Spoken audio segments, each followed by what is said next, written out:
it has just turned 3 p.m. here in St. Lucia. I think that that would mean if we add 4, that's going to be 7 p.m. in the UK. I think for Mark, then it would be 6 hours, Mark? 6 hours, 6 9 o'clock. hours. So this is now It'll 9 p.m. be 8 o'clock in England. 8 in the UK. Yeah, 9 I think for Sandra, and for Sonia joining in from the UK. Again, just saying greetings, everyone. Thanks for joining back in. And like I had posted in the email, gosh, I was in such a tizzy when I realized that I had messed up and not hit the record button. But I just want to thank everyone for the outpouring of love, which was just like, Kirk, don't worry about it. Kirk, I'm so happy that that happened so that I can join back in. And I also have to say, gracious thank yous to both Jomo and Mark for in a heartbeat saying to me, Kirk, no worries, we're there for you. Just let us know when you're going to do this and we will be back on. So, gents, thanks for that. And thanks as well to Natalie, who just makes stuff happen in the background. So with that said, I am going to get rolling. Okay, so I've got a notification saying that participants can now see my screen. So in the first webinar, we took an overview of St. Lucia, where we're at, what we're taught in terms of history at school, and history really starts out speaking of Christopher Columbus discovering the New World, and we were brought here as slaves. And then we just come through the rest of history with that as the foundation. The truth is that is a very disempowering account of who we are as a people, and we can appreciate that disempowering for us was really empowering to the colonizers. And this has come all the way forward with us. So I thought it rather apt that to start this session with this African proverb that states that until the lions have historians of their own, the history of the hunt will always glorify the hunter.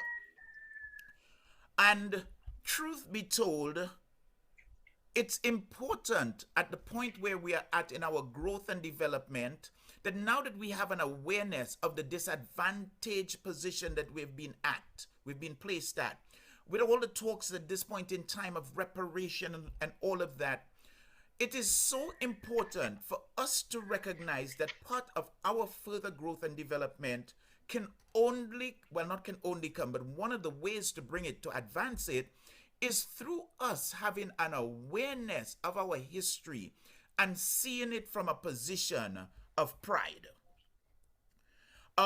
So I wanted for us to start out by speaking to what existed in Africa before the Europeans arrived. And I asked the question, what existed in Africa before the Europeans arrived? Because we have found ourselves here, like I shared before, and unless we look at what existed in Africa before, we do not have the opportunity for empowerment. And so I come to this one where I'm asking that question. And I go forward from there, and I'm going to share with you, and I found this very interesting, just in doing some of my research, coming across this article that came from the BBC. And we all consider the BBC an authority in terms of news and information. And I won't necessarily say unbiased, because every news outlet, every agency has its own particular bias. However, we accept the BBC, for instance, as an authority. And so this is an article that dates back from Wednesday, 13th December 2000, and it speaks of Africa's greatest explorer. And if I just come to the bottom down here, it's referencing Abu Bakari, who gave up his kingdom to pursue knowledge. Now, Abu Bakari, back before Columbus made any of his voyages, Abu Bakari was a king of Mali, a country in Africa. And at that point in time, he went on an expedition to see what was on the other side of the ocean. And he actually went on that expedition after he had sent out an advance party, and one person, one boat came back from that advance party.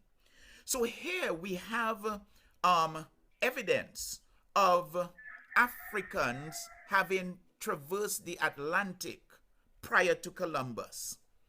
And I go on to this slide here, which shows on the left Ivan van Sertima, who is an anthropologist of Guyanese descent, who has made great reference to these stone statues or faces in Central America, South and Central America, I believe. And this one in particular, I mean, these are as much as 12 feet tall. And as we look at them, you can see that they're clearly African, black in origin. Look at the lips, look at the nose. And the point that he has put forward is that for statues to be carved out of rock this massive, means that the persons who are represented must have been important to those civilizations. So we have this story now, this awareness of Africans who had come across the Atlantic and come into this part of the world, the Caribbean and South and Central America. And we also have in St. Vincent evidence of, well, what was called the Black Caribs. And so this is a mix of the Kalinago and those Africans who had come across. So we are seeing evidence that they had reached the Caribbean as well. Interestingly enough, those Black Caribs eventually got exiled to Central America and are now known today as the Garifuna.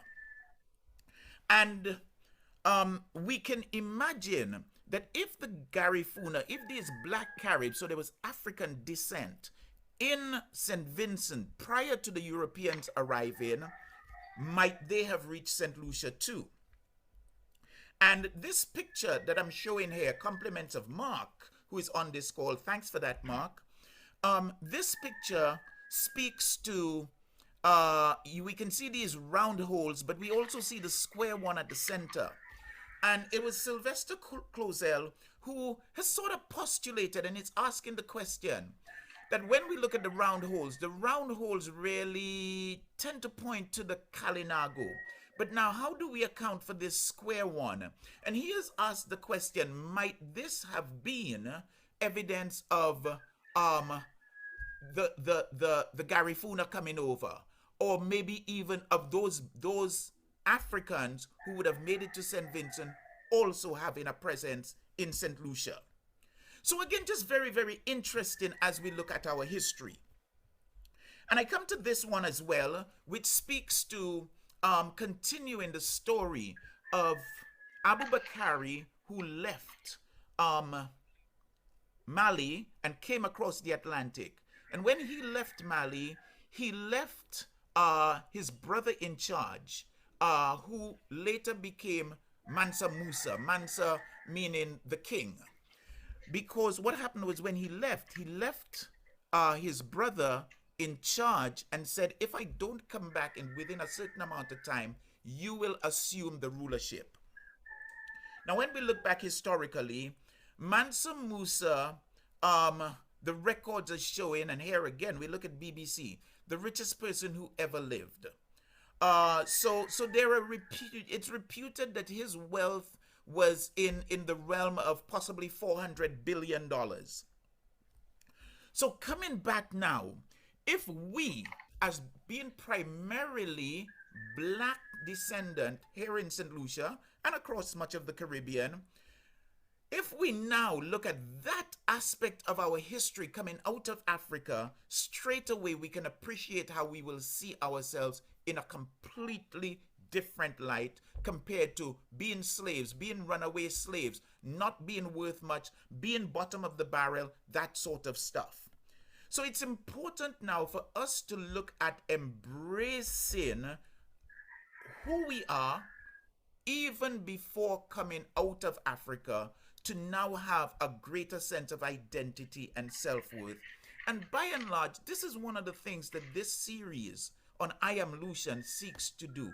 Help us get in touch with the fullness and the richness of who we are as a people.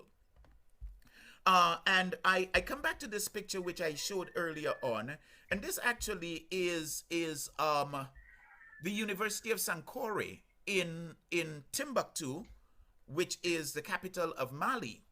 Again, at that point in time, Timbuktu was the center of learning. So stuff that we haven't learned. So I come back round, and I've come through all of this very, very quickly, and come back to the point of the importance of us telling our stories. Now, what I have done is Natalie is going to post some links in chat that everyone can take a copy of, and I will also send them out in a subsequent email where I am going to share some of this information and even some other links so that you now in your free time can go in and can pull up and take a look and just start digging in to the history, because it is absolutely fascinating. So with that, I'm going to take a pause here and let me introduce my two accompanying panelists.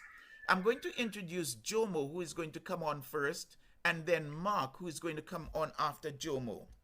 And I am quite excited to have both of them on. Jomo, I had noted, going back to the days of Police moutay Morne Gimmie, Jomo was one of those brethren who rejected what the stereotypical society said was the norm, said was the way to go. And Jomo, along with some fellow brethren, took to the hills, went back to nature, became one with nature. And I thought it so important and so poignant to have him on to share some of his stories, because it takes us back now to what I like to refer to as the proud Negmawas, those freedom fighters who escaped the plantation, took to the foothills. So today now we have Jomo, who can give us some insights, having done pretty much the same. And then Mark, who I'm going to introduce, who I'm going to have speak afterwards. For me, Mark is just really, really special, and really speaks to the fact that what is it to be Lucian?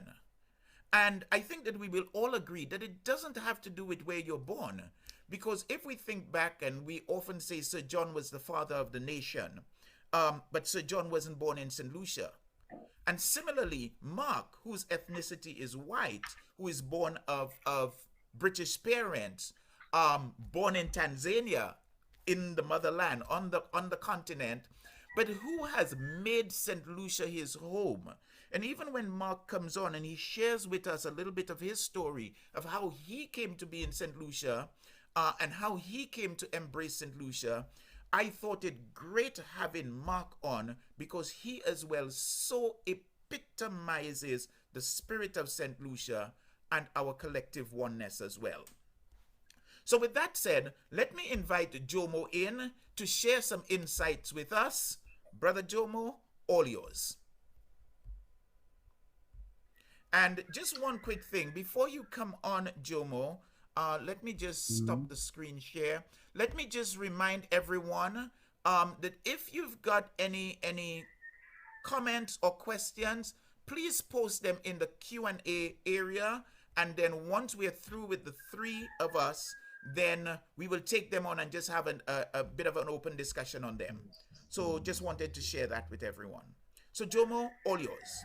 Greetings and salutations to all listening and all in Saint Lucia and beyond. It's a wonderful day in Saint Lucia today. The grass is green, the mangoes are beginning to ripen, and the air is lovely.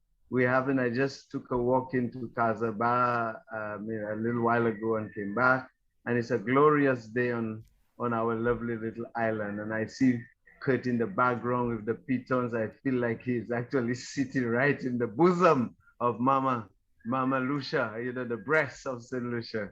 So it's a wonderful day. Mark, hail up to you, my brother.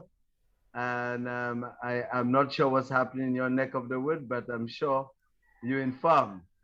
And I just want to thank everybody for coming in. And away we go. It's like the first ball. Remember in the days of cricket when the umpire says game begin, and the bowler, pace bowler would charge up, to the crease to deliver the first ball of the day. If you see how old I am, the cricket thing is still in me. It's people like John Allott and the rest of these commentators and Tony Cozier. But this afternoon, I will shift gears a bit and change the geography of reason. And my contribution is a celebration of our ancestors, the early freedom fighters, the Negmawa, sometimes called the brigands. Negmawa was a derogatory word at one time, so people cushion it and call them brigands. But I like the Negmawa. it makes me feel when my toes down in the mud and I have no shoes and it's raining and it's rough, but you're digging in with your toes to stay horizontal or vertical rather, instead of going horizontal. So the Negmawa I'm dedicating this session to the spirit of the ancestors, the Negmawas who inspired us in search of something called freedom, a liberation, as they did in their time. So it is in that spirit I come this afternoon. And it is that kind of spirit that are working the Rastafarian movement.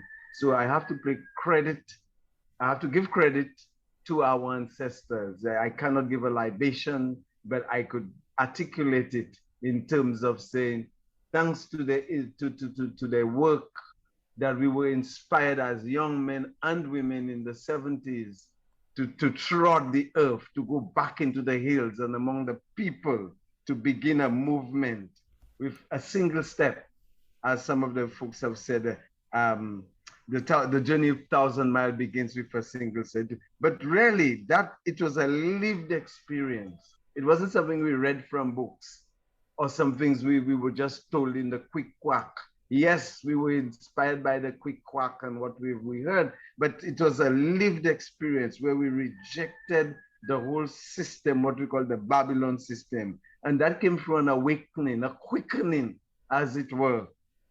And it was a kind of a rebirth, when history, we were making history, we were shaping our environment while our environment was shaping us. And it was a kind of a roots redux rather, looking back to look forward, going deep into our ancestral minds and self in order for us to find ourselves. It's like looking back to look forward. And it seemed as though it was revolutionary at that time, because at that time, young men were aspiring to go to universities and to come back with more degrees than thermometers and to take hold of the reins of power and to make their mark in the country and perhaps the world. But we had a sort of a reverse of that. We felt we should go to the elders and back to the land, to the rivers, and get inspired for us to make our mark. It was a perilous quest, actually. It came with, it was like a calling. You couldn't resist it. I don't know. You just see fellas dreading up, ladies just dreading up, and our parents would weep. What happened to them? They gone mad and all kinds of things. But it was a calling. And that calling was to draw us into a different mindset, a different frame of mind, where we were longing for something authentic, for self-expression, that the system was grooming us in a way to be a carbon copy of the European tradition. And we felt something was wrong with that. Something wasn't quite right.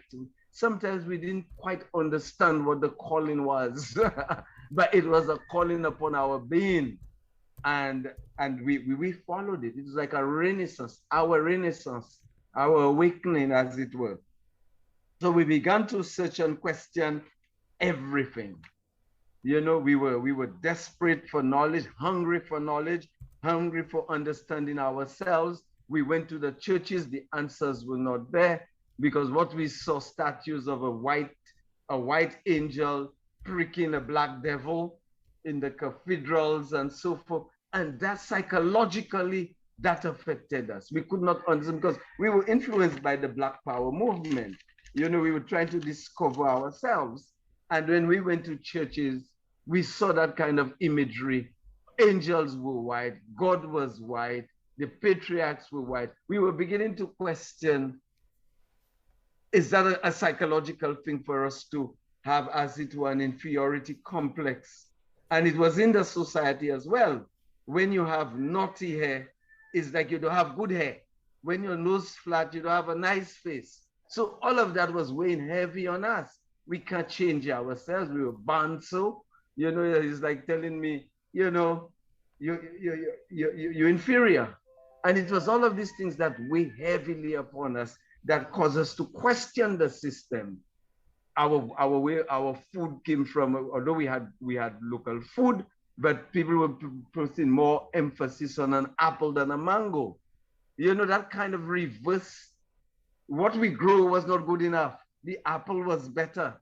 So it was these things that we questioned and we rebelled against. And I must say, we developed or discovered the spirit of the Kudme.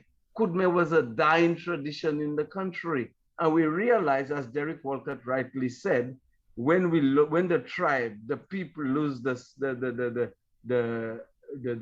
tribal duty of helping one another, they lose spirit and they lose the country. And we were seeing it happening because we were separated and classified and put in different classes by the system, orchestrated and deliberately done so. We were shifting away from each other. It was a kind of a class fighting that you're in different class and in different spaces rather than coming together as a people. And it was that movement, what we call the movement of Jah people, the Negmawa movement, in the footstep and in the spirit of the Negmawa, that gave birth to the Rastafarian movement. And it wasn't just in Saint Lucia, it was happening around the Caribbean. We were exploring our islands, and by extension, the world, our world. We were exploring our world, our roots, our culture, our heritage, something authentic. The rebel movement, we rebelled against the system and took to the countryside in search of something authentic. We went to the hills in Ancillary. You ain't fellas dreading up in Ancillary. It was just like a movement. You don't have to convert people with anything and come with loudspeaker or invite them. It was just happening. It was like what we call, Bob called a mystic movement blowing through the air, a mystical movement blowing through the air. It was like in the air, and you would just see fellas with degrees just going to the bank, withdrawing their money and coming in the village and spend it. We gave value to what was authentic, what was Saint Lucian, like our calabash, which I went to jail for, our chaudière, the things Saint Lucians, the earthenwares, the dirt, the bamboo, and all of that. We revived the use of these things and showed how valuable these things in our cultural heritage and for our survival and our enjoyment and our entertainment. So we began to explore our island, and by extension, as I've said before, and we rebelled against the system in so many ways.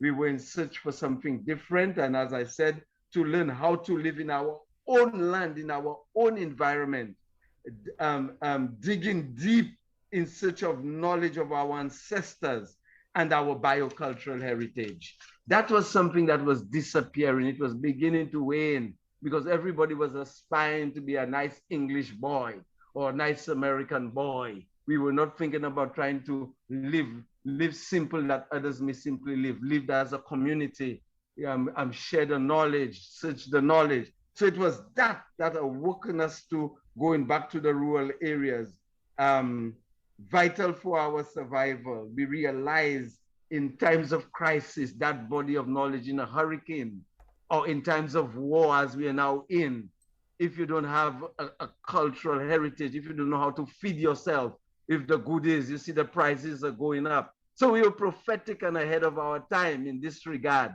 that we felt if there is war or there is a hurricane and the goodies don't come in and the price of oil and all of that gone up, we would have been able to live in our own environment. So you see how far we were.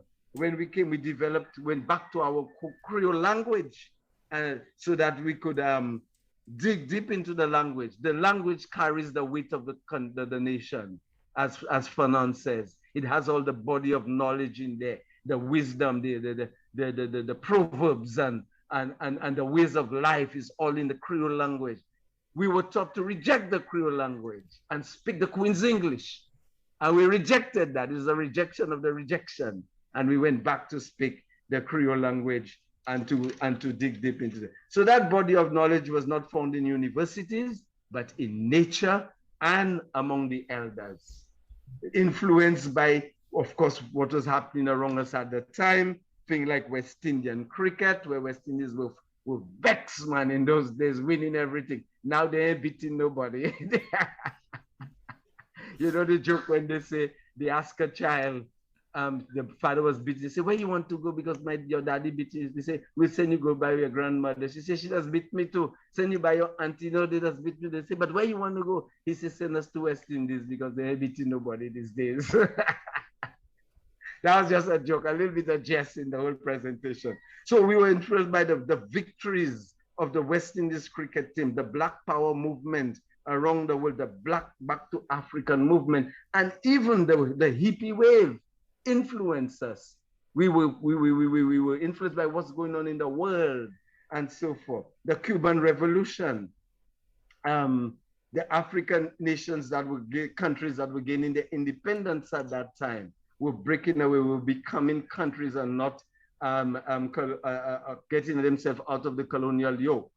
A lot of the African countries were beginning to liberate themselves at that time, and the leaders were becoming Black Africans. And so we were very conscious of what, in fact, I heard the assassination of Martin Luther King in 1968. I remember that clearly. I was a lad. At that time, we were listening to the BBC, and it says the civil rights leader enough America, the Reverend Martin Luther King, has been shot dead. And that is tattooed in my memory. So you could understand what was going on, the John F. Kennedy assassination, all of that influences big time, and the movements that were happening along the world. So we were in search for, or in a quest for our own history, influenced by the writings of the Sun's Eye, which was a new body of work by West Indian writers. Derek has a piece in that, and many other West Indian writers. It was the first time that our literature came out of our own bosom, the bosom of the children and descendants of people that were enslaved. We're speaking about the rain. We're speaking about the sun as gold, giving the value to what we have, rather than looking for value yonder or in Europe. We will re-examine what we have and cherishing it. And that came through the Sun's Eye. Anybody who've not read it, I recommend that we go back and read that text. The Shiloh, Strange Bargain, the Calabash, all of that was in that literature. And we begin to see value in these things. And so we looked at the 3 hours: repatriation, religion, and reparation, which is very current today with the visit of the prince to come and other leaders. We were looking to Africa for a king, and we discover Haile Selassie, not as a deity, because Rastafarian is divided in this regard. Like every philosophy, like every ism or schism, nobody is not uniform. In Christianity, in Islam, you have different sections. So Rastafarian was just, not every Rasta believed that Selassie is God. I didn't. I saw him as the king because we were looking for a king. that could represent us as a black king in the world. But some people went the other step and say he was very God, the Christ, the incarnate, which is a theological discourse. I wouldn't get into that. But you know, we were looking for our own heroes and sheroes, revisiting the Haitian Revolution, and more importantly, our own revolution, which is the Bwagaya Revolution, the Negmawa Revolution that fought for our first independence against the British and kicked their butts. You know what I'm saying? And so we were moving in that direction. The Peter Floor phenomena, where that woman, that elegant brigand, you know, led a group of military personnel, people, our ancestors, to demand their freedom and to take their freedom, not asking for it or begging for it, but demanding it and taking it, and being a menace to the plantation owners. Some of them even had to flee.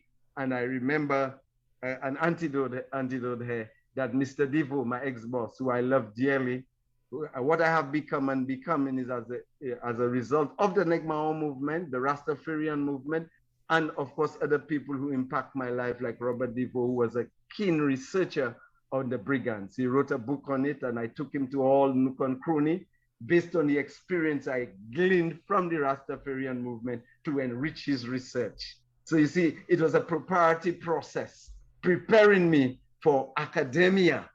You know, so I got my first academic training in the bush, in the Negmao movement, in the Rastafarian movement, and documented it officially. And one day he said to me, and maybe I will very quick here, he said to me, Jean-Pierre, Laurent, Jomo, that his ancestors were good people in sense. That's what he was saying. And he tried to demonstrate that, but all of them fled when the Negmawas attacked the plantations.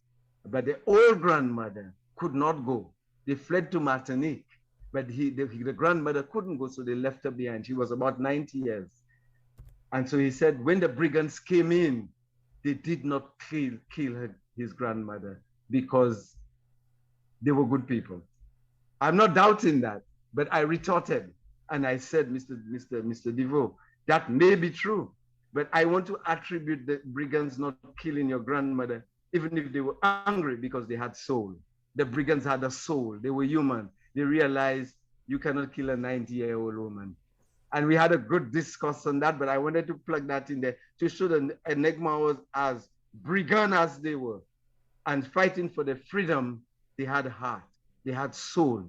They realized you cannot kill a helpless 80-year-old woman. They fed her and treated her well. And that is very special to me, very, very special. And I discussed it with my boss at the time, and we agreed that the brigands had soul. Thus, we moved to the mountains and left Babylon in the footsteps of our ancestors, as I have said. The Negmawans, as I've said, had soul, had so much soul. And live in Babylon and head into Zion in the hills. Morne Gimmie was another phase of that movement, the highest region. And we were run down. We were living simply, that others may simply live. You know, we had lived a rat race, as we call it, and we possessed nothing, and nothing possessed us. We were just, I believe, one of the first environmentalists and people who were conscious of the land, the people, the life, true to our motto, true to our coat of arms, true to our what's written under our flag, the land, the people, the light. We were basking in the light.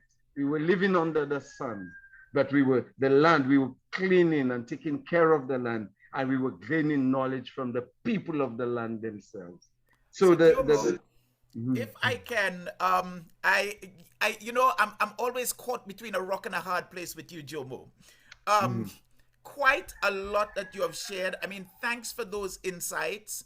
And I know for sure there is more. And what I am looking forward to is comments coming in the Q&A, which will allow us to expound on that. But what I would like to do, Jomo, if it's going to be okay with you, because I know that you've got more, is in the interest of time to invite Mark in. Absolutely. And, yeah? Yeah, absolutely. Beautiful. Yeah, absolutely. Absolutely. So again, thanks for that, Jomo. And while I shared a little bit on Mark a little earlier on, I wanted to share that when I started this webinar series, I had an outreach from someone in France who said, "Wow, this is really great what you're doing, Kirk. I want to encourage you." And then the next thing I knew was Mark had gotten in touch with me and shared with me that that was his mom who had reached out to me, and that he was in Saint Lucia at the time, and his mom said to him, "You've got to get onto this." And then Mark called me up and said, "Kirk, I know where there's an Atabera being the female deity of the Kalinago. He knows where there's a petroglyph. And anytime I'm down in the area, he'd love to take me and show me." And I mean, I didn't need any further invitation than that. And Mark said to me that he knew Jomo, so I reached out, called Jomo, and Jomo was like, "Yeah, man, once it's Mark, let's go." And I was absolutely blown away. The day that I went down to Labrie and met with Mark, Mark is just so truly Lucian. And I think what is so heartwarming about it. You know, sometimes we get caught up with this thing of skin color and all of that. And I think that the interaction with Mark just really brought it to light that really we are one race. It's the human race. What we've got is different ethnicities, but that takes nothing away from us and of the meeting of the minds. And the truth is, we are all more alike than we are different. And we all bring our various strengths and values to the conversation, to the discourse, to the being Lucian. So with that said, I am going to invite in my brother Mark. Come share some love with us. Come share with us some of your experiences and some of what you consider to be, you know, being Lucian. Mark, all yours. Good afternoon to you all. And to my friend Jomo and Kirk, my pleasure to be here. Yes, I love to listen to you, Jomo. You are full of inspiration and history. It is very warming. Mark, one second. Can you just project your voice a little bit more so that we can have clarity coming through? You know how the recordings go sometimes. I'll come a little bit closer. Is that better? Fabulous. Yeah, great. Thanks. Yeah. Well, when I came to Saint Lucia, in 1984 in November. My father had come here with the land registration titling project. And I was a young boy, 17 years old, and landed in Saint Lucia, being as a kid in 1975 in Anguilla. Before that, Anguilla, Grand Cayman, the Bahamas, as a kid. So I knew what the Caribbean was. My dad got a job here in Saint Lucia, and I wasn't going to miss that opportunity to get back to the Caribbean. So coming back to the Caribbean, I came in the north end of the island, which I was in Maricel of all places, in Bois d'Orange by Flosac, up on top of the hill. And that's where it all started. So my father was there doing the survey in the north, and then slowly, as meeting all the better known like families in the north, getting to know their kids and everything. And then my father got a job. As the job progressed down the island, I left the north end of the island and the way it is there to end up reaching all the way to Beaufort.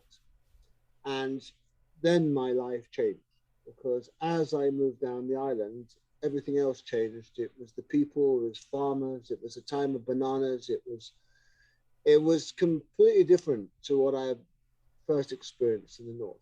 And yes, I was all these quests of like diving, fishing, and all these new things that I had open to me to do here in this wonderful island.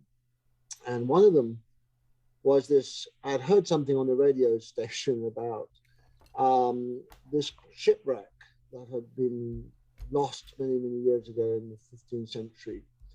And to cut a long story short, I was absolutely fixated by this and wanted to know more and started trying to learn about it and everything. And this is how I ended up, in the end of the day, learning about Robert Deveau and what Robert Deveau did.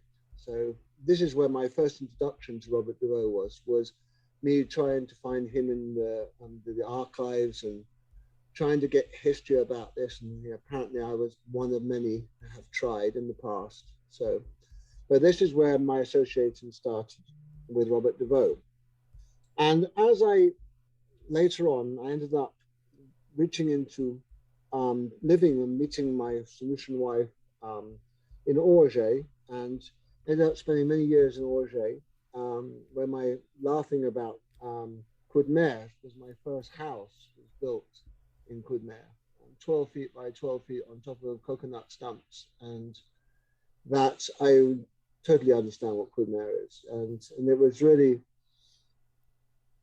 opening, because where I was living now was, we didn't have internet or cellular phones or everything. It was completely guided by Saint Lucian culture and what Saint Lucia was all about. And everything from the way that wakes were done, and tambour and cuckoo quack quack, and La Rose Marguerites, all the things, Christmas, and how you would go from house to house. And I was completely cut off from England or the way it was. And this life that I lived in Saint Lucia was what I knew and grew up in, and became very much part and parcel of my, well, I've been there for nearly 40 years. So in my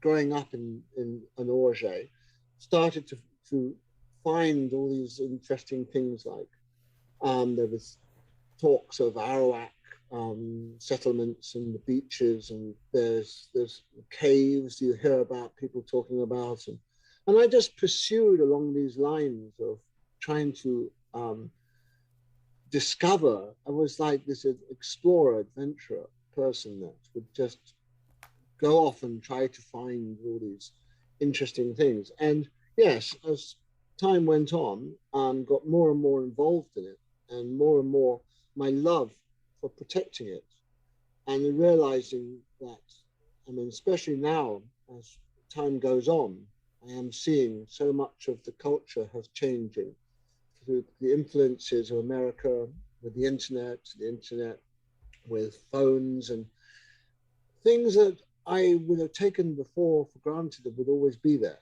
have disappeared, like the wooden buildings being torn down and put in the fires of bakers, or in the stone oven, or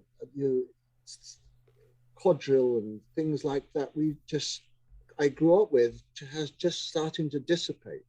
And now I live in Labrie and watch it more and more, and that these younger generations are forgetting about, or don't even know about, the ways of how solutions were before.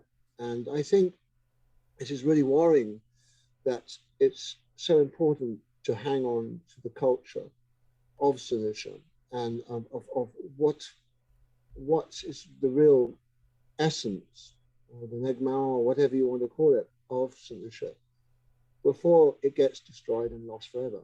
And I really feel very strongly about how so many things seem to be, I don't know, just going back to the wooden buildings. I watched them in Labrie come down one by one.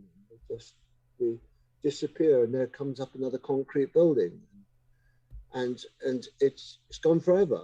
And all the old tools that the proud Saint Lucians that did all the filigree and all the beautiful artwork on these wooden houses, the Cézanne, the paillissardé, all those different things that were so much part of this culture are being lost.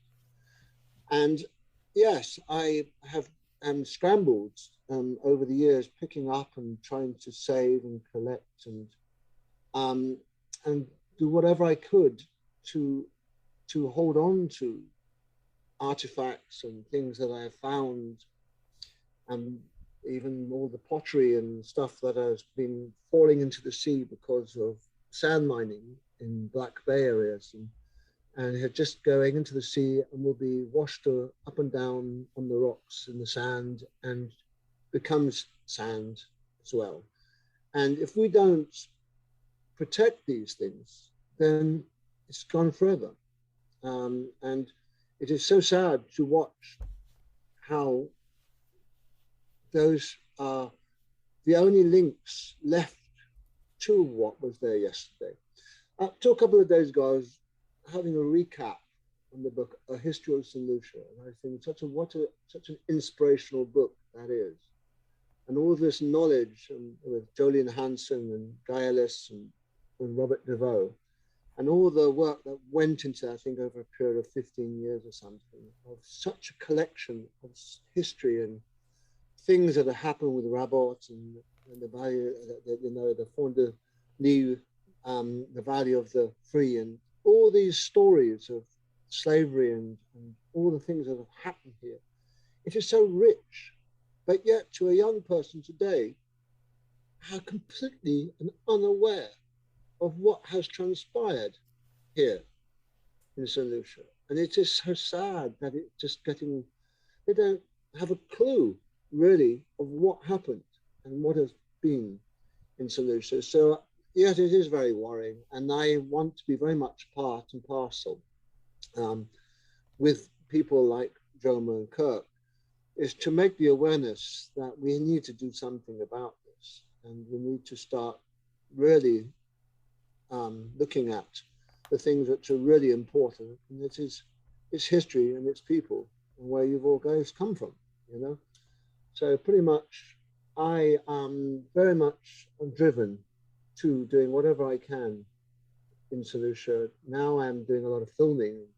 This is how I've been working with Kirk and Jomo and everything, just to document stuff that Robert DeVoe did 25 years ago, and his historic book of the Saint Lucia sites of Saint Lucia, and things that I'm sort of like compelled to do because they're there, but they're there on the fringes of existence, which means it only takes somebody comes along and decides that we want to build a house on top of that hill where there's a Arawak site or something or whatever, and so said, so done, and all of a sudden it is gone, and it is gone forever, and it will never come back.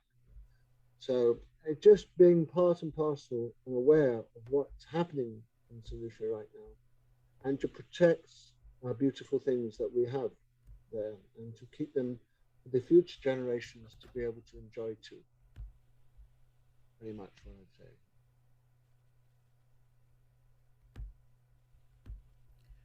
Okay, so Mark, thanks so much for sharing those insights, your very special and unique story. And as I think to both yourself and Jomo, the nostalgia was certainly clear.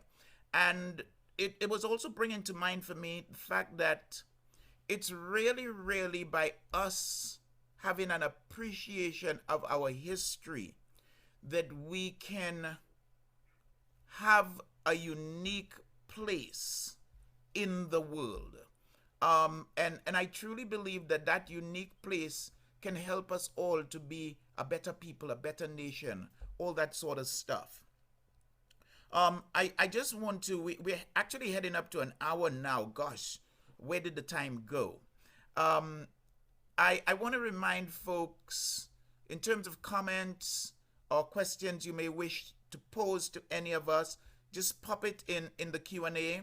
I noticed a couple of other people have signed on, so let me just welcome them all. I think Sylvester, and I just saw Nandi come in. So again, just folks joining in from outside of St. Lucia. Thanks so much for taking some time out of your Sunday, to come join in this. I also wanted to thank Dawn French, who is on with us. for all of those great notes that you've been sharing. I have been copying them down, and I'm going to share them around in a follow-up email. But for folks who are on, just in case you haven't seen it, look back in the chat. Dawn has been posting some excellent links. The Sun's Eye, the history of Saint Lucia, and other matters, things that we can find on Amazon. And also, I think, Dawn, you shared a link on just sharing a little bit more of insight into Timbuktu. So just thought that I would share that with everyone. So here we are. I like I said, I'm going to look out just to see if anyone posts anything, and then we can take those on. And while I wait for that to happen, this is as good a time as any, and I think that Jomo, you alluded to it as well when you spoke to the royals. We did speak to wanting to have a bit of a discourse on the upcoming royal visit, and really from the perspective, for me, this is where I wanted to take it, from the perspective of what might be in it for us, for Saint Lucia. And I'm going to read some extracts from an article. And Sylvester, thanks for sharing this article with me. That's Sylvester Closel, who is on.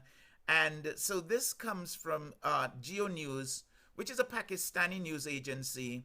And it came out Monday, March 28th. And the title is Prince William Issues Statement on Disastrous Caribbean Tour. And I'm just going to read just snippets out of it. And the snippets are mostly the quotes, just a couple of quotes that I picked up. So it starts out by saying Prince William and wife Kate Middleton, the Duchess of Cambridge, turned to social media to comment on their week-long tour that was criticized for being disastrous amid rising anti-monarchy protests in the region. And Prince William states, and I quote, "I know that this tour has brought into even sharper focus questions about the past and the future. In Belize, Jamaica, and the Bahamas, that future is for the people to decide upon." And he continues, "Catherine and I are committed to service. For us, that's not telling people what to do. It is about serving and supporting them in whatever way they think best, by using this platform we are lucky to have."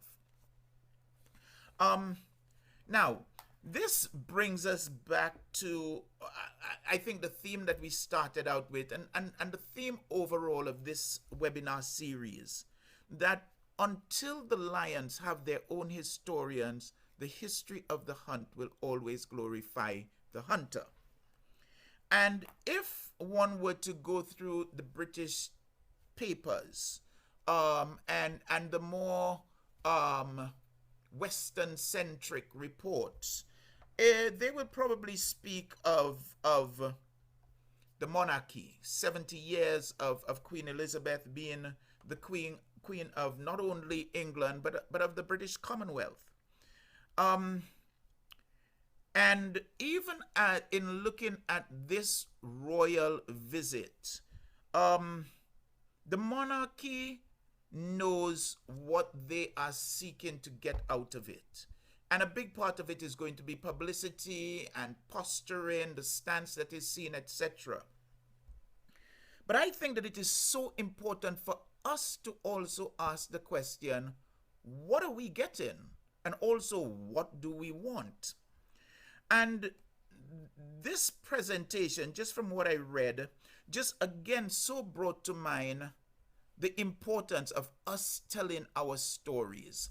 Because this article, which has come out of a Pakistani news agency, again puts the question forward in terms of us, the people, as opposed to a position from the monarchy. And that to me is so important.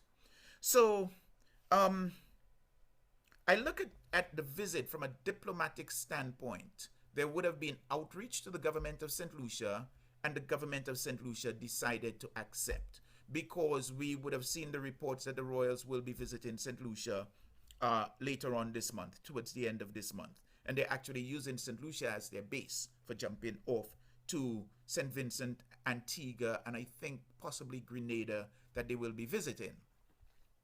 And so for us, for me at least, the question is, this is fait accompli in terms of them coming. Everything has been done at the diplomatic levels. So now, what is in it for St. Lucia? What do we as a people want from this? What might we get? And while there's been a lot of talk about reparations and all of that, for me, reparations is not something that's going to be an ongoing conversation. And I am really about the deliverables, the tangibles, the what value will come out of this. And so I've thought, okay, there's going to be the visibility of St. Lucia, there's going to be publicity. How are we telling the story? How are we telling our story? And how might the story that we tell bring benefit to us? Also, do we have the ability to speak to certain things that we would like to have or that we would like to see as a country, as a people? And even following on from what Prince William said, where he says that Catherine and I are committed to service. For us, that's not telling people what to do. It is about serving and supporting them in whatever way they think best. So here is the monarchy opening up to us the exact point that I'm raising. And he speaks to supporting whatever we think best by using the platform we are so lucky to have. So now, the platform. There is the Earthshot, what was it, contribution, I can say, where I think 5 different territories are receiving £1 million to support what would probably be environmental and even to a certain extent sustainable protection development in those countries. That's a tangible gain. The monarchy, the prince, through his charities, there's access to visibility. There's access to funding. And sometimes it's not just a matter of money, but also of opportunity. So what are the opportunities that we can have? A number of scholarships, let's just say. Jomo, I'm sure will chip in on this, because Jomo had raised the point when we did this previous one. What about buying back some of the estates that we are no longer in our hands? In fact, right now, in the Piton Management Area, which is a UNESCO World Heritage Site, there is a construction going on down at the base of Go-Piton, which there has been concern that can it yet again bring the UNESCO World Heritage status into the limelight of possible loss. So now we look at the people who own land in that area, in the protected area. To a certain extent, have they lost a certain value of their land? Should there be a move to buy out the entire, well, whatever remains that is not owned, and for those who may want to sell, of the 2,900 hectares that is within the UNESCO World Heritage Site? So these are some of the things that I think as a people we should be having the conversations on, because it's about how can we enter into an arrangement that is going to bring value and benefit to us, the people. So those are just some of my thoughts on it. And what I'd like to do is open it up to both Jomo and to Mark as well. And also to persons who are on the webinar this afternoon, post your thoughts. Let's have a little bit of a discussion and a conversation on it. So, Jomo, any thoughts from you? And remember, you're muted, Jomo, and just Yes. right, and there you go. You've popped your camera on as well. Your camera Ab- went out, so ab- just pop it back on, Jomo. Yes, Beautiful. There you are. absolutely. Thanks for the opportunity to look at what I call in introspect and in retrospect and in prospect. You know, you've outlined it very beautifully, and you know, I'm very passionate about that. I believe that we have two hands and two eyes, so we have to use both eyes rather than one eye, and both hands rather than one hand, and two languages rather than one language, not just the English or the Creole. So I am saying we have to have a two-pronged approach. There are some brothers and sisters who would march up to Government House and cry aloud and spare not, and that has its place. You know, like the prophets of old, like the street criers, that has its place. But I think also on a different approach, or another approach, is to look at the lands that lay fallow, the estates that our ancestors once worked on. And the Europeans build their wealth on the backs of our ancestors and on the land. That's where they glean all the wealth that they were able to build up their own empires and their own economies. Today we are struggling beyond scholarships. I have scholarships, but beyond scholarships, because scholarships is good, education is good, although imagination is even better than knowledge, because knowledge without imagination is a runaway horse. So we need to have both knowledge and imagination. And part of what I'm thinking aloud, is that we begin to speak to the powers that be in such a way that they would present to the prince and his madam a proper way to recompense us as a country. And one of the ways is to give us back land. Land is the only real estate.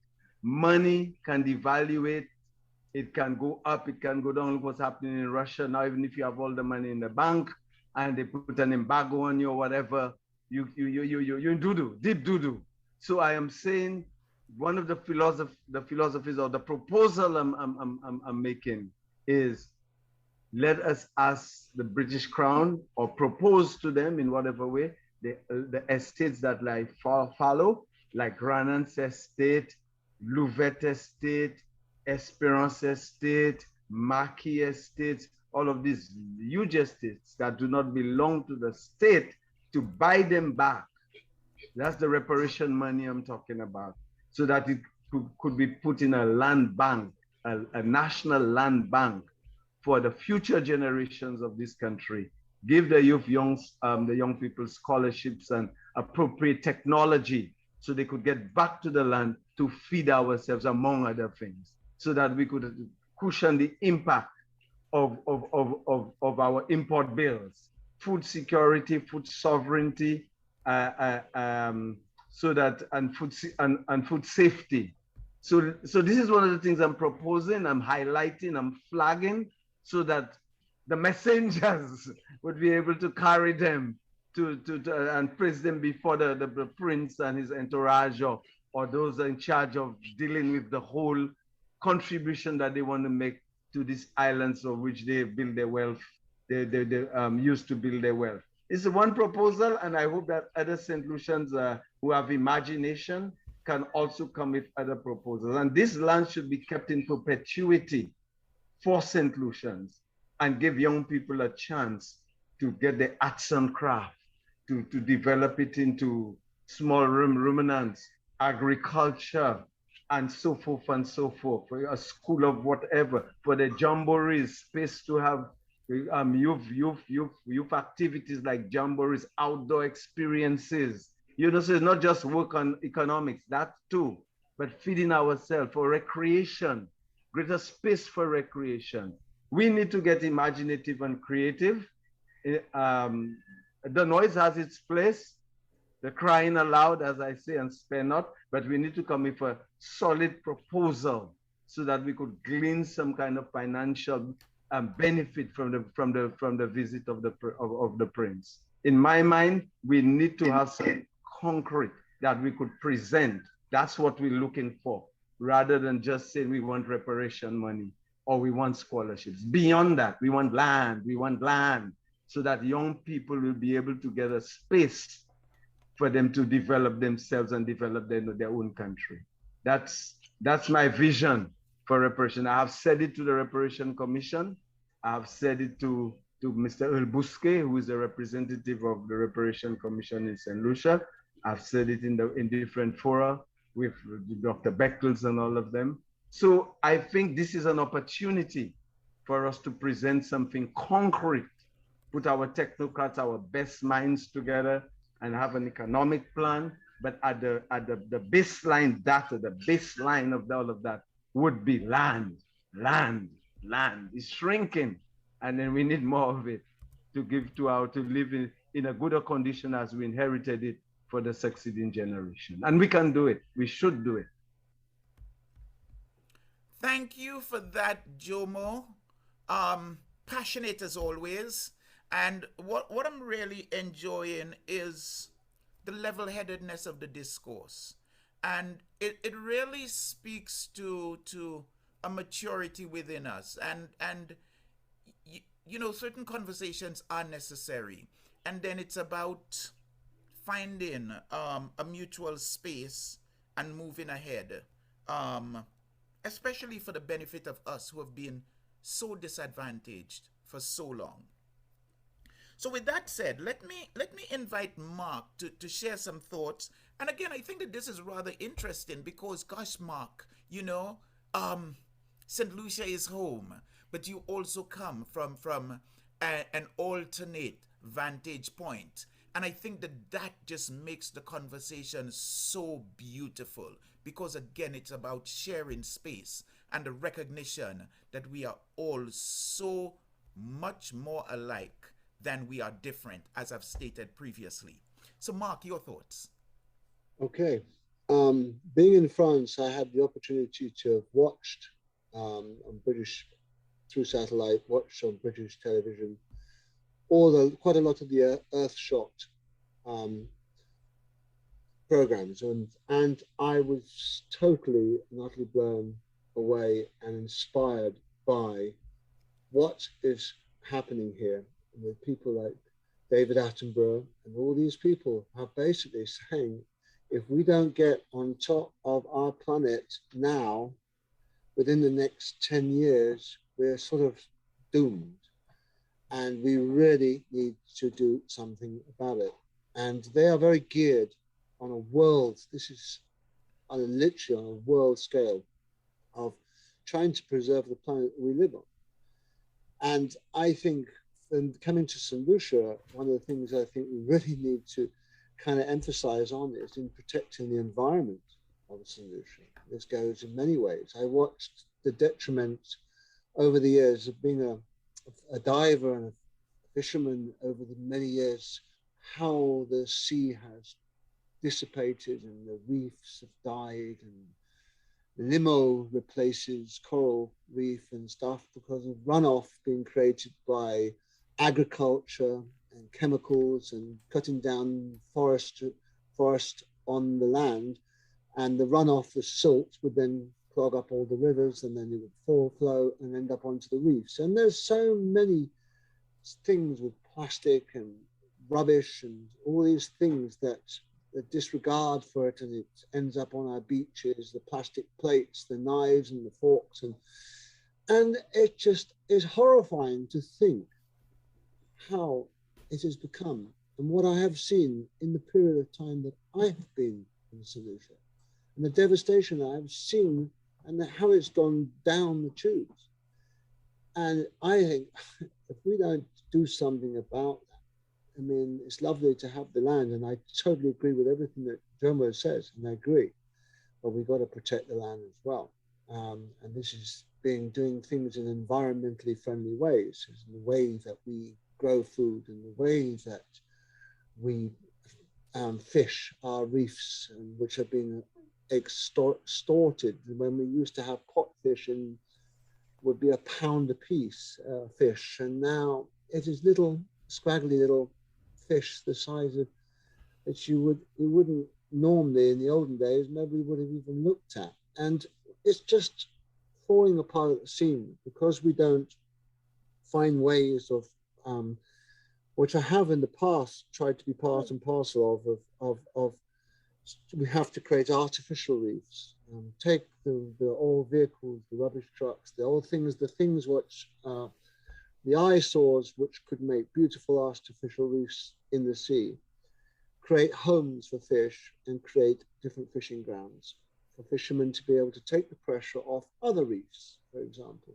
And this goes on with so many things like cutting the trees around the riverbanks. This was in place many, many years ago, but it was never enforced. And in bananas, they cut the trees all the way down to the river base. There was no way for the water to run off. There was nothing to hold it back. So then this would then start eating away at the landscape and creating gunnels, and all this topsoil and everything would just be washed down into the sea. And it's a ripple effect, what's destroying everything. So I think with this Earthshot and the royal family and all these people asking us, well, how do you help us preserve our environment for the future in Saint Lucia? How do we keep this place from falling apart at the seams? I mean, it's a bit like Hayley cutting down all the trees and making charcoal with it. You know, at the end of the day, there's got to be a balance. If we're going to harvest trees, we need to plant trees. If we're going to do this, do that. There's got to be a balance, and it's got to work. And this is something that goes hand in hand with what Jomo is saying.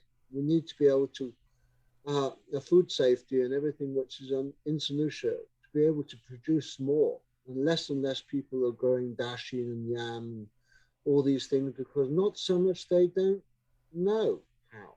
And the generations that are dying off before, we are farmers. We were so brilliant in the times of bananas, and that fell out, but there was no diversification to replace bananas.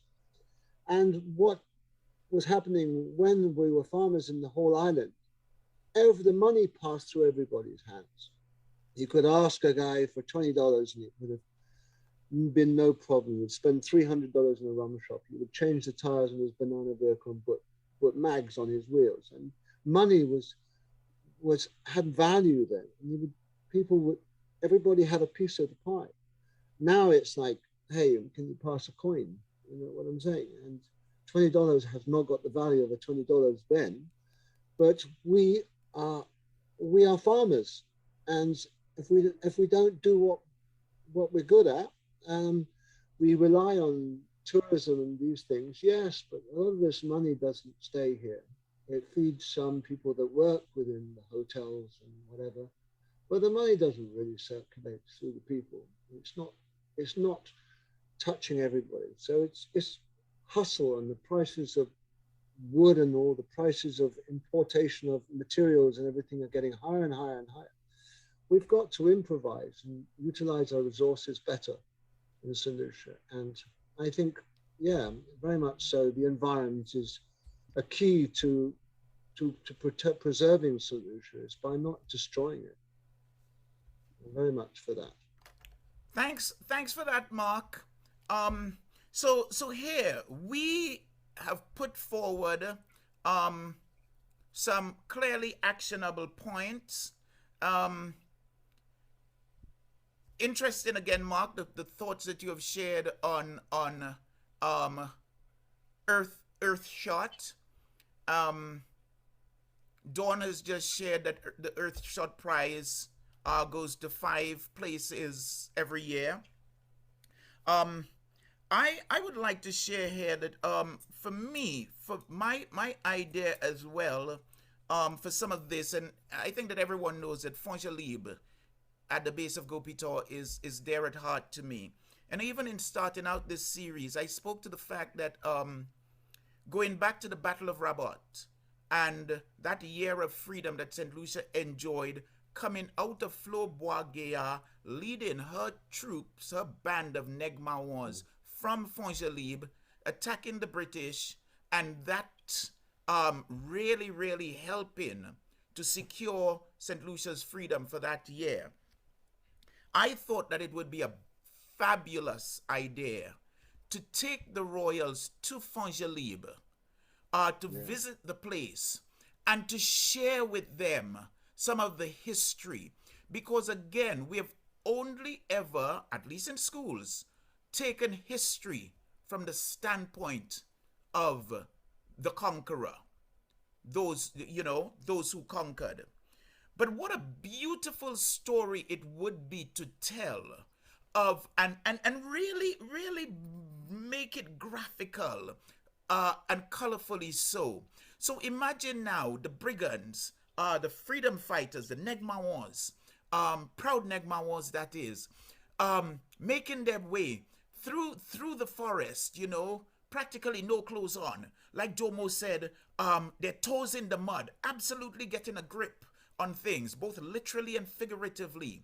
And now the British in their heavy tunics and whatnot, trying to chase after them. Oh my God, just think of the tactical advantage that our Negmawas held. Little wonder that they were able to win so decisive a victory. That needs to be celebrated. And the truth is, I look at the Battle of the Saints. General de Gras of France and Admiral Rodney for Britain. And at the end, when Britain won that battle, I mean, it was a gentlemanly arrangement with now de Gras handing over his sword to Rodney, acceding defeat. Well, let's recreate and reenact that with our Negmawans. And what better time than now to do that and coming out of that. So we are sharing, we are telling our stories. And just think of the pride that that will bring to light for us, the African descendants in this country. Just think of how empowering that can be.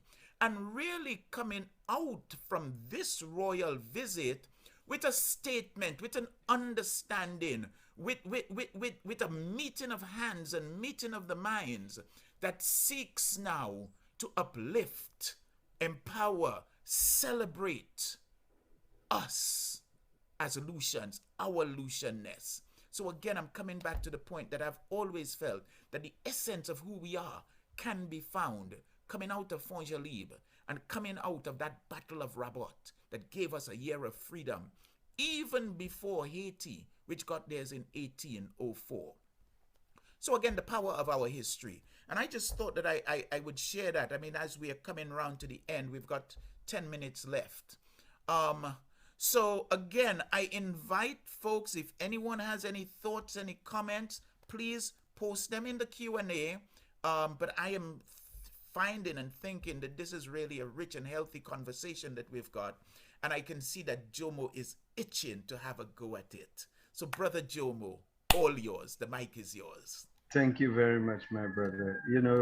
We need to look at, as I said, in introspect, retrospect, so we have an idea of history and where we've come from. In introspect, where examine our own values and what we consider to be real Saint Lucian for us to celebrate and put it on the world stage, instead of coming to the table of civilization like paupers with nothing in hand. We need to come to that table of civilization with something that is authentic, something that is us. We gave it birth and we could present it to the world. And one of these things that I have tried to do in this wise, based on my studies and research, is that every hospital on the island should have a medicinal garden. And that medicinal garden would be properly labeled with based on the illness that we utilize it for in our cultural heritage, dovetailed with scientific research that has been done over 40 years by a group of scientists around the Caribbean and Latin America called TRAMIL. And so we have done it with scientific rigor and examined the plants with research. We went into the villages, asked the elder people how they use the plants in their everyday lives for different illnesses. And we have a team of researchers from biochemists to botanists to health practitioners. And that body of knowledge is just sitting there waiting for action. And I believe that something like putting a medicinal garden of that caliber, well labeled on different plots, what this medicine is used for, this plant is used for, with the scientific data on the doctor's computer. So when a patient comes and says, "Doctor, I'm suffering from that," he diagnosed, they say, "What were you using? What were you administering onto yourself?" You could take the plant, ask the patient if that's what they were using. Yes, you go in your computer, you pull up the data, you see all the biochemistry, so that you know for sure that that plant, all the biochemistry, whether you can administer it to that lady or you can discourage it, but it puts you at an advantage. It speaks to better patient-doctor relationship. So, because even in the data, it will tell you whether that plant has any traces of toxicity. So I mean, this is a marvelous body of knowledge that we have sitting there. And I proposed to the powers that be since the last administration and the one before that, that every hospital with the space, the ground space in Saint Lucia, should have a medicinal garden properly identified and connected to the computer, so doctors could better deal with their patients based coming from where, because we still use our herbal medicine. In fact, it's got very sexy these days that people want to use more herbal medicine, traditional medicine, but you dovetail it with the science. So you have the science and the tradition walking side by side, like you're using your two hands, so to speak, and your 2 feet rather than one, not just the European-based science, but our traditional science and so forth. This is one of the contributions that I would love to make to my country, to establish medicinal gardens and connect it. The research has already been done. And sadly, we're not jumping on it and make it happen. And it's a good thing. I mean, even the royals coming here would be a nice thing for them to visit our medicinal gardens, connected to our, playing a very important part as part of our biocultural heritage, playing a good part in our healing, in our healing traditions, in our healthcare system. You know, there's so much we can do with what we have. That's what, that is why I think it's lazy to just sit back and say, oh, histories are not taught in schools and we do nothing about it. Yes, it's a fact, it's not in the curriculum, but we need to use our imagination and our creativity. It's not done by spontaneous combustion. It's by dint of hard work.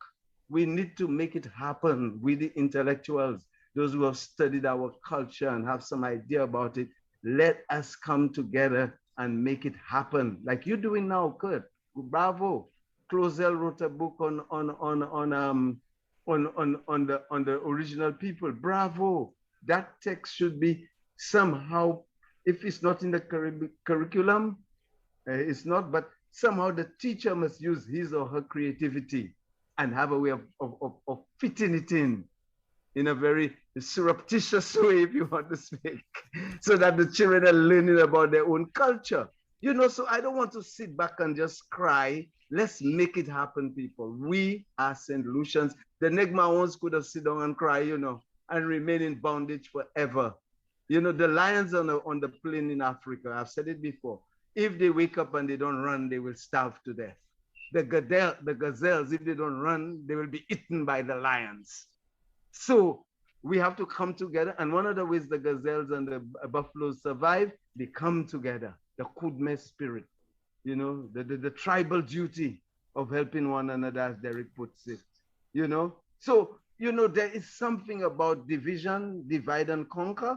We need to pull our resources, mental, physical resources together as a people to make this country work. Nobody ain't gonna do it for us, and look at what we have that's unique in our cultural heritage for us to embellish and polish and present to the world as our gifts to humanity, to world civilization. I rather be, fellow listeners and friends, on the table than on the menu. Jomo, thanks so much for that. And Jomo, I have a question for you.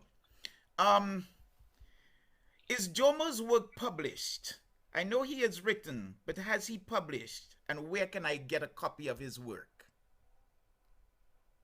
You know, my answer to that, I always say to people, Christ didn't write any gospel, and Plato and Socrates didn't write anything, but everybody quoting them. But that's just a cop out. I have not written any text per se in terms of a text, but I have created an institution called the Herbarium. That was part of my life work, to document all the plants in Saint Lucia with their scientific names, their common names, and their uses gleaned from the people. That's been done since in the between early 80s to early 90s, and it is now housed at the Forestry Division in Union. So that's a body of knowledge that we have created there, and since then, other researchers have built upon it. So we started with what I call an institution, a herbarium, Saint Lucia Herbarium, with the uses of all the plants, the name, scientific name, and common names in Saint Lucia. I have written a number of papers at conferences based on our biocultural heritage, the use of plants, etc., etc., etc. But I have not, I do not have a text, a comprehensive text. But that's in the making, if you all give me enough chalet.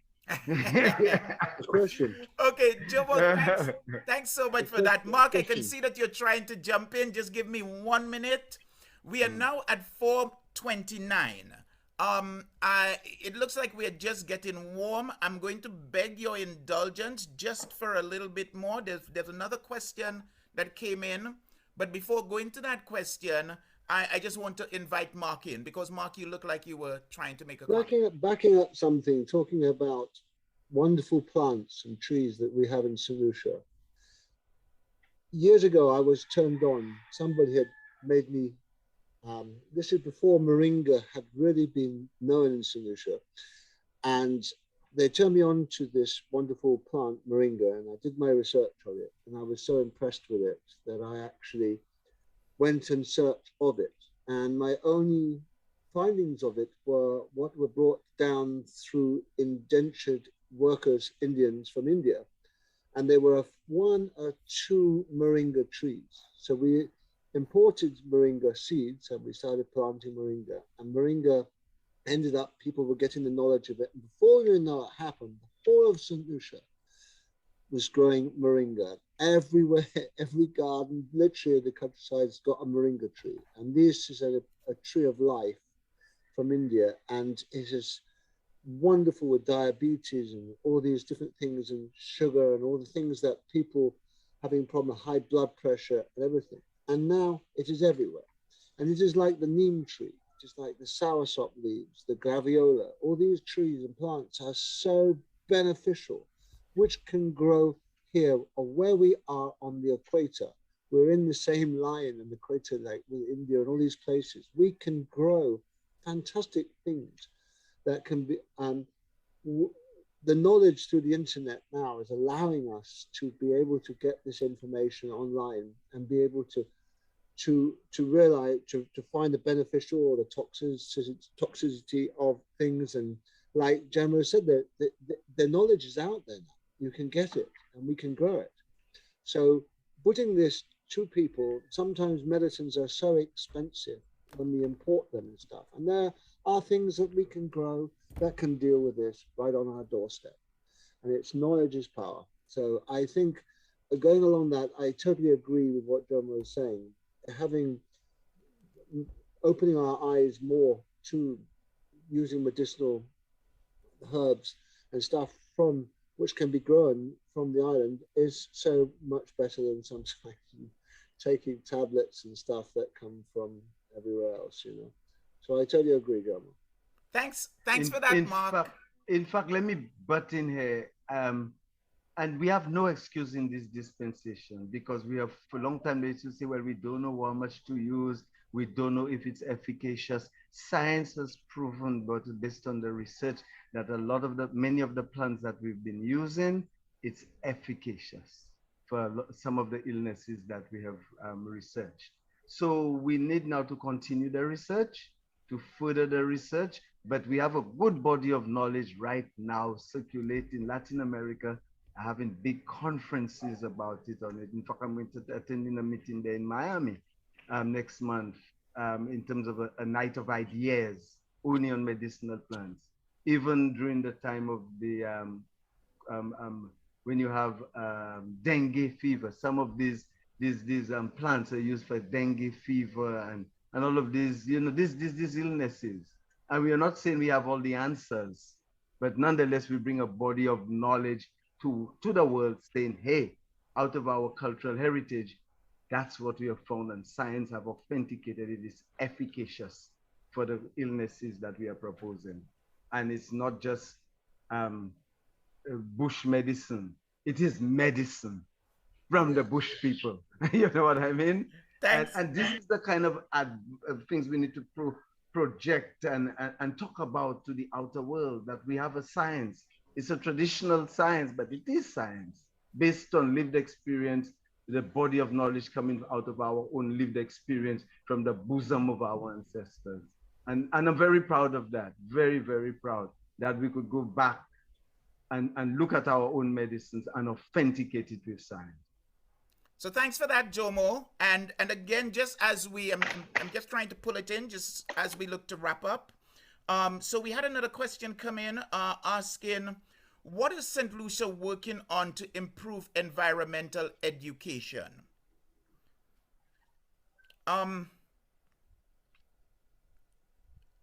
I can share that I have seen various efforts being made in terms of not only environmental awareness, but also sustainability. We have got, if I'm not mistaken, a division within government which speaks to sustainable development. I think that by and large, though, the big challenge that we're faced with always comes down to money. You know, so we're looking at the environmental issues, but how much money do we have that we can put into, for instance, a campaign to say to the nation by and large, don't throw litter out your car window. Or when you go to the beach, take some garbage bags with you and take your garbage away. And while we would think that these are just things that are, well, no-brainers, but the situation really is that it just continues. So we can find ourselves in a situation where being caught between some social intervention, doing something to help take care of some of the homeless, for instance, kids who are at risk. You know, where does government place limited resources? So I think that is some of the challenge when it comes to matters related to environmental education. But it is something that's also wanting. And even speaking to that, I know that there is an organization that has recently been created. I think it's called the A-Team. Was it A-level tertiary institutions on the Morne, something to that effect. So it really is an amalgamation of all of the tertiary institutions on the Morne that has come together. And I saw something recently that they are putting some signs on the beach in terms of anti-litter, taking your litter away, etc. So I just thought that I would share that. And I'm going to invite Jomo and Mark in to make some final comments. But just before going there, I want to thank everyone who has taken time out today to come on. Thanks for being here with us this afternoon. I'm loving where the conversation is going. And really, it's all about helping us to identify what makes us uniquely us, what makes us uniquely Lucian. I think that today's session was particularly great because we've got Jomo and myself of African descent. We have Mark who is Caucasian, not born in Saint Lucia, but absolutely Lucian to the core. And going forward for the next session, I'm going to seek to bring on folks from the Indian community. And then going beyond that, I want to also invite folks in who have come into St. Lucia, and maybe even in some instances, persons who we consider as white, who are white, but who are born in St. Lucia. Because it's really all of our voices that must come together and speak to our individual realities. And we really look at all of those things in seeking to figure out who we are as a unique set of people. And then beyond that, I'm going to get into some of the economic aspects of things and tourism and commerce and all of that. Thanks for that, Dawn. The Alumni Association of the Tertiary Educational Institution on the Morne. A-Team, it's called. So with that, let me invite, and I'm going to switch it around this time. Let me invite Mark first, and then Jomo, I will give you the final word before we close out. So Mark, just sort of like your 90-second higher level talk on just today and closing out. All yours, Mark. Well, as we're on the subject of environment, I think it cannot be stressed more how important it is for us to preserve the beautiful things that we have in St. Lucia. And this goes towards, I will say, for turtles, for dolphins, for whales, for all these things. And when tourists come to our country, they should be proud to take them out there, and we could make money from these things by taking out tourists to go and watch them and see them, as opposing to killing them or eating them. I think it's very important that we take care of and preserve what we have in St. Lucia to our best. Otherwise, when it's gone forever. So all I'm saying is, let us really take a note of when you're on a beach, don't throw your plates on the beach because it ends up in the sea. So at the end of the day, we just got to start looking after our little island in the Caribbean, St. Lucia. Thanks for that, Mark. Jomo? Yes, well, what I will conclude with is what life has taught me and my lived experience. Simplicity versus the complexity of living in the 21st century. It's a very complex time. And after 500 years of European exploitation and envelopment, it's not a development, it's an envelopment. Because development is supposed of oppression and domination. And we need to reverse that. It's a kind of a unity, not vanity. What we've evolved into as a society after I've lived 60 years on the planet, and most of it in this land, we've drifted away from the tribal duty of helping one another, as Derek puts it. And we are losing our country, and we are losing our spirit. Nous avons perdu pays, nous avons perdu l'esprit. L'esprit in two phases, the Creole community. That's your spirit and your sense. And we get what we do now is get more degrees than thermometers, come down, take what we can it and sit on it. That doesn't work well. We need to go back to the old time of sharing and caring for each other. That is part of the ethos. I might sound preachy, but even if you have all the wealth and you work hard for it and somebody is starving out there, they may break in to take it. So I'm not advocating that, but I'm saying that's the reality. So that's one of the things Rastafarianism have taught me, is the idea of sharing and caring. And of course, the bastard elements in everything, in the police force, in Rastafari. So you have bad eggs everywhere, in the priesthood, everywhere. But at the core of it, what it taught me is to learn to live with one another on that little rock that God has given us. And let's just try and do it well. I sound in preachy, but the things that we've developed and brought to light, like go back to bamboo drums. We went to jail for it, for playing flute in public. We were in prison for having a calabash. And today the calabash is the national tree. People, there's lapukabuit, etc., etc., etc. Our healing herbs, and now chew stick for brushing the teeth. as a dentrophist. We discovered all of that. And more importantly, we were jailed for it and imprisoned for it. But now there's the back to this same thing we were preaching then is coming to light for economic benefits, health benefits, and for the health of Saint Lucian of the planet. And I am predicting here, prophetic again, that there will be a second wave of movement into the hills where they run us down from. There will be, and I think it might happen in my lifetime, where the youth will go back to Morne Gimmie and occupy these lands in a more organized way and with greater tolerance from the mainstream society. But I'll tell them to keep fighting the battle, because if there is no Goliath, there is no David. David would only be a punk throwing stones if there wasn't a Goliath. There would be no Mandela if there was not apartheid. So if you got to fight, you got to fight for your rights and what you believe, as long as it is within the law. And even when it is outside of the law, because sometimes you're more evolved than the rest of the population, be tolerant. That's one of the weaknesses of Rastafari. We were very intolerant. So Jomo, but we could massage it into Yes. the mainstream. Thank you for the opportunity.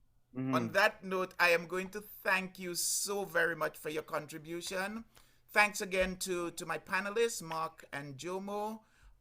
Thanks to everyone who joined in. And look out for the recording of this once we've sorted through it, and also the continuation of the emails, etc. And this just love and sharing that we are having with each other. So on that note, folks, let me thank you once again. Do enjoy the rest of your afternoon and your evening, wherever in the world you may be. Have a good one now. Bye.